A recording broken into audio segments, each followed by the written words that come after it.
തന്റെ +2 വിജയം ആഘോഷിക്കാൻ മദ്യശാലയിലെത്തി സൽക്കാരത്തിന് ശേഷം ആഡംബര കാറുമായി നിരത്തിലൂടെ പാഞ്ഞ് 2 ബൈക്ക് യാത്രികരെ ഇടിച്ചു തെറിപ്പിച്ച് കൊലപ്പെടുത്തിയ ഒരു 17-കാരന്റെ വാർത്ത അത്ര പഴയതായിട്ടില്ല.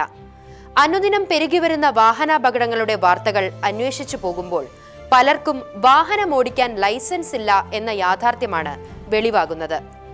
ലൈസൻസ് നേടിയവരിൽ കൂടുതൽ പേർക്കും വാഹനം ഉപയോഗിക്കുന്നതിൽ ഒട്ടും പ്രാവീണ്യവുമില്ല എന്ന സത്യവും അതിനൊപ്പം വെളിവാകുന്നു.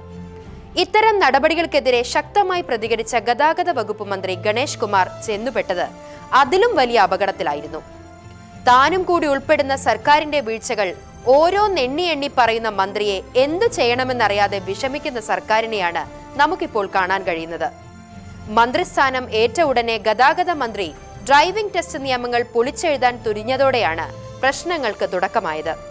പെട്ടെന്ന് തീരുമാനിച്ച ഈ പുരപ്പുറം തൂക്കൽ കൊണ്ട് ഡ്രൈവിംഗ് ടെസ്റ്റുകൾ മുടങ്ങിയെന്നല്ലാതെ മറ്റൊന്നും സംഭവിച്ചിട്ടില്ല. വിദേശ രാജ്യങ്ങളോട് കിടപിടിക്കുന്ന ഡ്രൈവിംഗ് ടെസ്റ്റിലൂടെ ഡ്രൈവിംഗിലെ ന്യൂനത പരിഹരിക്കാനായിരുന്നു മന്ത്രിയുടെ ശ്രമം. എന്നാൽ നിലവിലെ പരിതസ്ഥിതിയിൽ ഇത്തരമൊരു മാറ്റത്തിന് സഹായകരമായ അടിസ്ഥാന സൗകര്യങ്ങൾ ഒന്നും സംസ്ഥാനത്തില്ല എന്നതാണ് യാഥാർത്ഥ്യം. മന്ത്രിയുടെ സ്വപ്ന പദ്ധതി നടപ്പിലാക്കാൻ പ്രായോഗിക ബുദ്ധിമുട്ടുകൾ ഒട്ടനവധിയുണ്ടെന്ന് ട്രാൻസ്പോർട്ട് കമ്മീഷണർ ശ്രീജിത്ത് തുടക്കത്തിലെ ചൂണ്ടിക്കാട്ടിയിരുന്നു. അടിസ്ഥാന സൗകര്യങ്ങൾ ഒരുക്കാതെ ഡ്രൈവിംഗ് ടെസ്റ്റ് പരിഷ്കരണത്തിനിറങ്ങിയ മന്ത്രി ഗണേശൻ ഇപ്പോൾ കടലിനും ചെകുത്താനുമിടയിലാണ്. ഉദ്യോഗസ്ഥരുടെ ഉപദേശങ്ങൾക്ക് വില കൊടുക്കാതെ നടത്തിയ പരിഷ്കാരങ്ങൾ നടപ്പിലാക്കാൻ കഴിയാതെ വന്നതോടെ മന്ത്രിയുടെ പ്രതിച്ഛായയെ തന്നെ അത് ബാധിച്ചു. സ്വന്തം സർക്കാരിന്റെ പിടിപ്പുകേടുകളും കെടുകാര്യസ്ഥതയും പുറത്തറിഞ്ഞു എന്നതിനപ്പുറം മറ്റൊന്നും ഈ പരിഷ്കരണം കൊണ്ടുണ്ടായില്ല. കേരളത്തിൽ ഡ്രൈവിംഗ് സ്കൂളുകളും ഉദ്യോഗസ്ഥരും ചേർന്നുള്ള ഒത്തുകളിയുടെ ഭാഗമായാണ് പലർക്കും ലൈസൻസ് കിട്ടുന്നതെന്ന കാര്യം രഹസ്യമൊന്നുമല്ല. ഡ്രൈവിംഗ് സ്കൂൾ നടത്തിപ്പുകാർ മന്ത്രിക്ക് നേരെ തിരിഞ്ഞതും ചില ഉദ്യോഗസ്ഥർ രഹസ്യമായി അവരെ പിന്താങ്ങിയതോടും കൂടി മന്ത്രിയുടെ സ്വപ്നം വെള്ളത്തിലായി എന്ന് തന്നെ പറയാം. സർക്കാരിന്റെ പൂർണ്ണ നിയന്ത്രണത്തിലുള്ള സ്ഥലങ്ങളിൽ മാത്രമേ ഡ്രൈവിംഗ് ടെസ്റ്റ് നടത്താവൂ എന്നതായിരുന്നു മന്ത്രിയുടെ ആദ്യ ഡിമാൻഡ്. നിലവിൽ 86 സ്ഥലങ്ങളിൽ നടക്കുന്ന ഡ്രൈവിംഗ് ടെസ്റ്റിൽ 8 സ്ഥലങ്ങൾ മാത്രമേ മോട്ടോർ വാഹന വകുപ്പിന് സ്വന്തമായുള്ളൂ. അവിടെ തുടങ്ങി പ്രശ്നങ്ങൾ.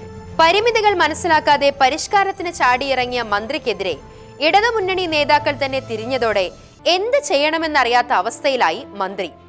അപ്പോൾ ഒരു വിട്ടുവീഴ്ചയ്ക്കും തയ്യാറല്ലെന്ന പിടിവാശിയിലായിരുന്നു മന്ത്രി.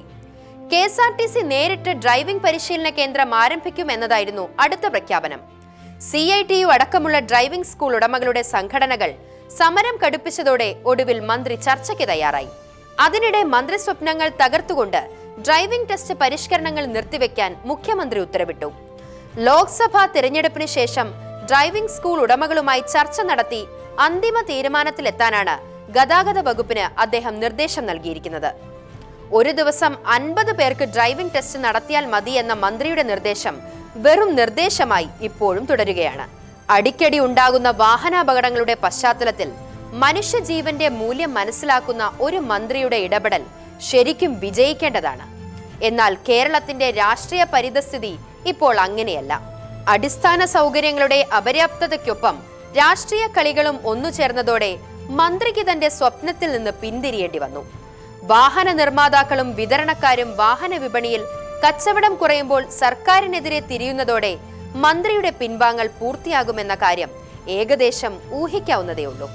ഡ്രൈവിംഗിന്റെ അടിസ്ഥാന തത്വങ്ങൾ പോലും അറിയാതെ കിട്ടിയ ലൈസൻസിന്റെ ബലത്തിൽ വാഹനവുമായി റോഡിലിറങ്ങുന്ന ഒരാളും ഒരു കൊലപാതകിയും തമ്മിൽ ഒരു വ്യത്യാസവുമില്ല എന്നതാണ് യാഥാർത്ഥ്യം. ഈ ബഹളങ്ങൾക്കിടയിലും ഈ കാര്യം എല്ലാവരും മറക്കുന്നു. വാഹനം ഓടിക്കുക എന്നതിനേക്കാൾ വാഹനമോടിച്ച് വഴിയാത്രക്കാരെ കൊല്ലാതിരിക്കുക എന്നതാവണം വളയം പിടിക്കുന്ന ഓരോ ആളും സ്വീകരിക്കേണ്ട അടിസ്ഥാന പ്രമാണം. തനിക്ക് ലഭിച്ച ലൈസൻസ് ആളെ കൊല്ലാൻ കിട്ടിയ ലൈസൻസായി മാറാതിരിക്കാൻ വാഹനവുമായി റോഡിലിറങ്ങുന്ന ഓരോ വ്യക്തിയും ശ്രദ്ധിക്കേണ്ടതാണ്. ലോകത്തൊരിടത്തും ഒരു ഡ്രൈവിംഗ് സ്കൂളും ഈ അടിസ്ഥാന തത്വം പറഞ്ഞു തരണമെന്നില്ല. ലൈസൻസ് ഉള്ളവരും ഇല്ലാത്തവരും അത് സ്വയം മനസ്സിലാക്കേണ്ടതാണ്.